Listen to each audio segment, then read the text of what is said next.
ಸರ್ಕಾರವು ಮನ್ರೇಗಾ ಸ್ವರೂಪ ಬದಲಾವಣೆ ಹಾಗೂ ಮಹಾತ್ಮ ಗಾಂಧೀಜಿ ಹೆಸರು ಬದಲಾವಣೆ ಮಾಡಿರುವುದನ್ನು ಖಂಡಿಸಿ ಪಾದಯಾತ್ರೆ ಆಯೋಜನೆಯಾಗಿದೆ. ದಕ್ಷಿಣ ಕನ್ನಡ ಜಿಲ್ಲಾ ಕಾಂಗ್ರೆಸ್ ನೇತೃತ್ವದಲ್ಲಿ ಸುಳ್ಯದಿಂದ ಮುಲ್ಕಿವರೆಗೆ 4 ದಿನಗಳ 100 ಕಿಲೋಮೀಟರ್ ಪಾದಯಾತ್ರೆಯನ್ನು ಫೆಬ್ರವರಿ 9 ರಿಂದ 12ರವರೆಗೆ ಆಯೋಜಿಸಲಾಗಿದೆ ಎಂದು ಕಾಂಗ್ರೆಸ್ ಜಿಲ್ಲಾಧ್ಯಕ್ಷ ಹರೀಶ್ ಕುಮಾರ್ ಮಂಗಳೂರಿನಲ್ಲಿ ತಿಳಿಸಿದ್ದಾರೆ. ಇನ್ನು ಕಾಂಗ್ರೆಸ್ ಕಚೇರಿಯಲ್ಲಿ ಗುರುವಾರ ಸುದ್ದಿಗೋಷ್ಠಿಯಲ್ಲಿ ಮಾತನಾಡಿದ ಅವರು, ಈ ಪಾದಯಾತ್ರೆಯಲ್ಲಿ ಉಪಮುಖ್ಯಮಂತ್ರಿ ಡಿಕೆ ಶಿವಕುಮಾರ್, ಸಚಿವರಾದ ದಿನೇಶ್ ಗುಂಡೂರಾವ್, ಸಂತೋಷ್ ಲಾಡ್, ಪ್ರಿಯಾಂಕಾ ಖರ್ಗೆ, ಕೃಷ್ಣ ಭೈರೇಗೌಡ ಮತ್ತಿತರ ಪ್ರಮುಖರು ವಿವಿಧ ದಿನಗಳಲ್ಲಿ ಭಾಗವಹಿಸಲಿದ್ದಾರೆ ಎಂದರು. ವಿಧಾನಸಭಾ ಕ್ಷೇತ್ರ ಸುಳ್ಯ, ಅಲ್ಲಿಂದ ಉಡುಪಿ ಬಾರ್ಡರ್ ಮುಲ್ಕಿ, ಅಲ್ಲಿವರೆಗೆ ಸುಮಾರು 100 ಕಿಲೋಮೀಟರ್ ನಷ್ಟು ಪಾದಯಾತ್ರೆಯನ್ನು ನಾವು 4 ದಿವಸದಲ್ಲಿ ಹಮ್ಮಿಕೊಂಡಿದ್ದೇವೆ.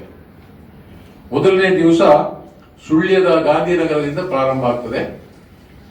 ಅಲ್ಲಿಂದ ನಾವು ಪ್ರಾರಂಭ ಮಾಡಿ ಜಾಲ್ಸೂರು, ಕನಕಮಂಜಲು, ಕಾವು, ಅಲ್ಲಿ ಕೆಲವು ಕಡೆ ಊಟ, ಟೀ ಬ್ರೇಕ್ ಎಲ್ಲ ಮಾಡಿಕೊಂಡು ಕುಮ್ರಾ ಜಂಕ್ಷನ್ ನಲ್ಲಿ ನಾವು ಸ್ಟಾಪ್ ಮಾಡ್ತೇವೆ. ಕುಮ್ರಾ ಜಂಕ್ಷನ್ ನಲ್ಲಿ ಪ್ರಥಮ ದಿನ.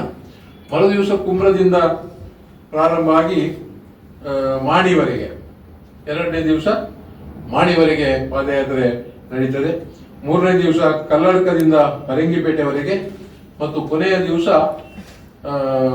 ಬಳ್ಳಾಲ್ ಬಾಗಿಲಿಂದ ಮುಲ್ಕಿವರೆಗೆ ಸುಮಾರು 99 ಕಿಲೋಮೀಟರ್ನಷ್ಟು ನಮ್ಮ ಪಾದಯಾತ್ರೆಯನ್ನ ನಾವು ಹಮ್ಮಿಕೊಂಡಿದ್ದೇವೆ. ಈ ಪಾದಯಾತ್ರೆಗೋಸ್ಕರ ನಾವು ಅನೇಕ